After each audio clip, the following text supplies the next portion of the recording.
centro de Maceió. Muito obrigada, Rogério, pelas suas informações. Agora nós vamos falar aqui no estúdio sobre um assunto muito importante. O dia 18 de maio, último sábado, foi o Dia Nacional de Combate ao Abuso e à Exploração Sexual Infantil aqui no Brasil. E esse é o tema da campanha Maio Laranja, que é uma iniciativa muito importante que visa conscientizar toda a população sobre esse tema. Então, sobre esse assunto, nós vamos conversar agora aqui no estúdio com a psicóloga Kleine Thatcher. Seja muito bem-vinda. Obrigada pela sua participação. Bom dia, obrigada Bom mais dia. uma vez. Obrigada. É uma honra estar aqui com você. Para a gente também recebê-la aqui, esse novo cenário no Gazeta News, edição da manhã. Muito obrigada. Kleine, um tema que é muito importante de ser falado com as crianças e com os adolescentes e também de ser conscientizado entre a população, né? Sim, cada vez mais, né? Infelizmente, o abuso sexual e a exploração sexual contra crianças e adolescentes é uma realidade, né? É infeliz, mas é uma realidade cada vez mais frequente e precisamos combatê-lo através da informação, comunicação e de informações claras sobre a violência, né? Cada vez mais presente na vida das crianças e adolescentes.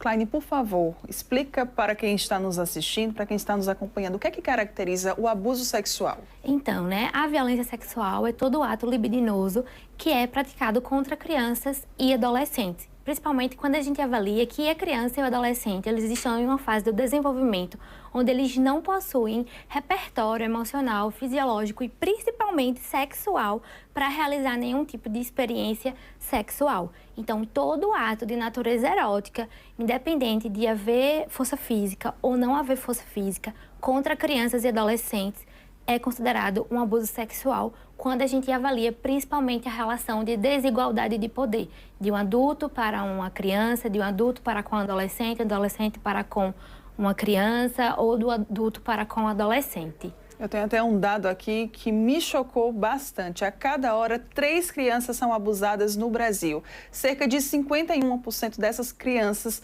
têm entre 1 e 5 anos de idade. São dados muito chocantes porque é uma parcela desse grupo de uma idade realmente bem baixa, né, Sim, Kleine? e cada vez mais, principalmente por quê? Porque muitas vezes a vivência sexual, ela está intimamente ligada ao ambiente familiar dessa criança e a gente vai pensar no ambiente familiar para além de dentro da casa e sim um ambiente intrafamiliar que configura todos que compõem aquela rede, né, ao redor daquela criança e adolescente. E quando a gente pensa no abuso sexual, ele não é só quando existe uma força física, conjunção carnal, com a penetração, né? Ou toques, carícias, mas é também toda aquela exposição que colocamos à criança através de imagens, acesso à pornografia, né? A todo tipo de conteúdo que envolve a sexualidade. Então, cada vez mais são resultados que são dolorosos quando a gente pensa que em pouco tempo quantas crianças podem estar sendo violentadas, né, nesse momento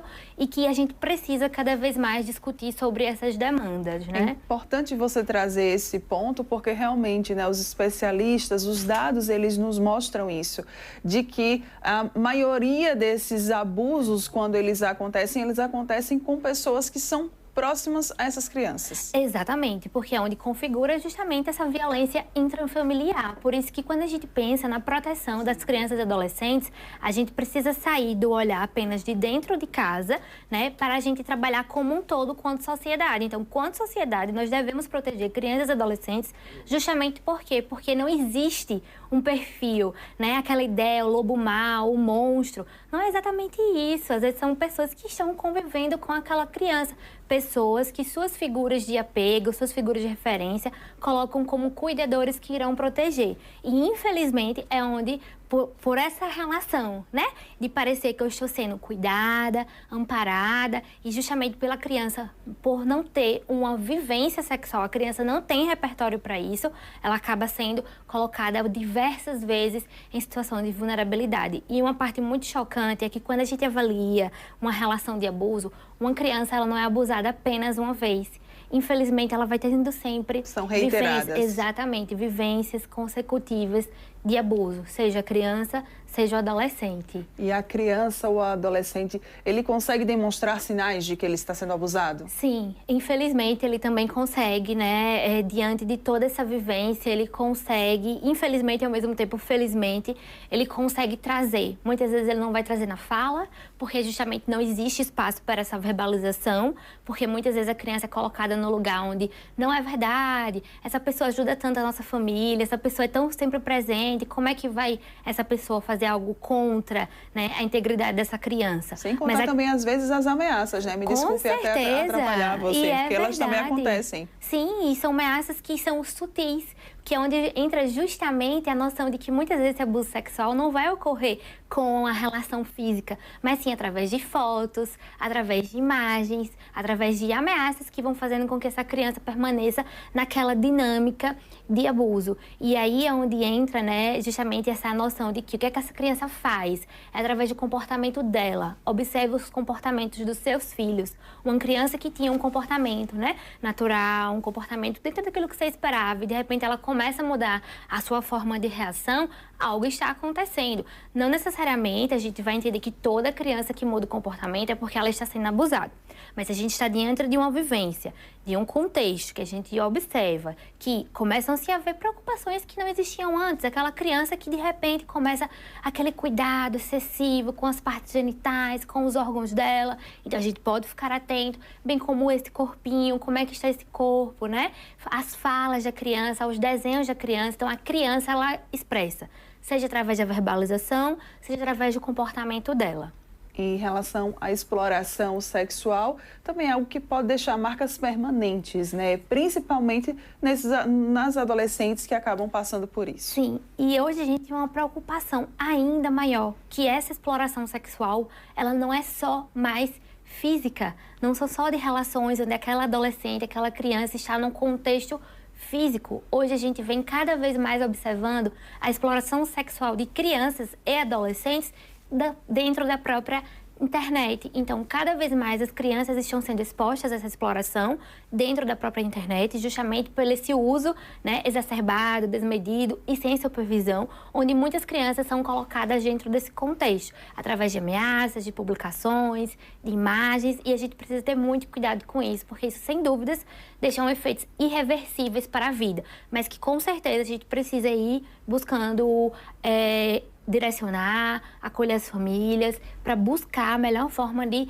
sobreviver, né, a este evento tão doloroso que é o abuso sexual. Klaine, para a gente encerrar, então, existe como prevenir que isso aconteça? Então, cada vez mais quando a gente fala em prevenção, é falar em psicoeducação, falar em educação. A gente precisa educar as famílias, falar sobre sexualidade, falar sobre educação sexual.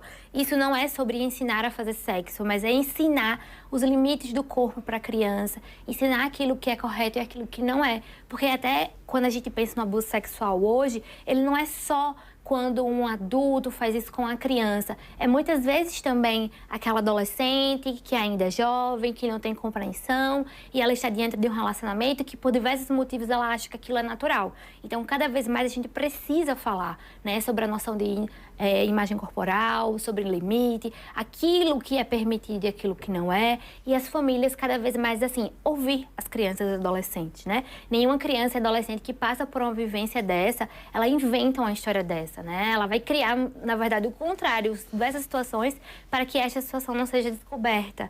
Então, a gente, como adulto, precisa ouvir a criança justamente para poder dar suporte. Então, isso seja na escola, seja nos ambientes religiosos que essa criança frequenta, em todos os lugares, né? A gente precisa disseminar essa ideia e falar sobre isso, porque infelizmente existe, né? Toda hora. E denunciar, e né, denunciar. Klaine? Qual que é o canal para existe fazer a o denúncia? Disque 100, né, que existe um grande suporte para que seja feitas essas denúncias. E na rede do serviço público aqui em Maceió, como no estado, existem diversos serviços que recebem crianças e adolescentes vítimas, né, de violência sexual. Então, busque a rede, busque as políticas públicas, justamente para ter esse suporte e orientação, né? Infelizmente, em muitos casos só chegam quando ele já aconteceu há muito tempo atrás, mas existem coisas que a gente pode fazer quando a gente já percebe que existem algumas demandas acontecendo, seja na escola, né? A escola consegue muitas vezes observar alguns comportamentos. Então, quanto sociedade, a gente precisa estar atenta a essas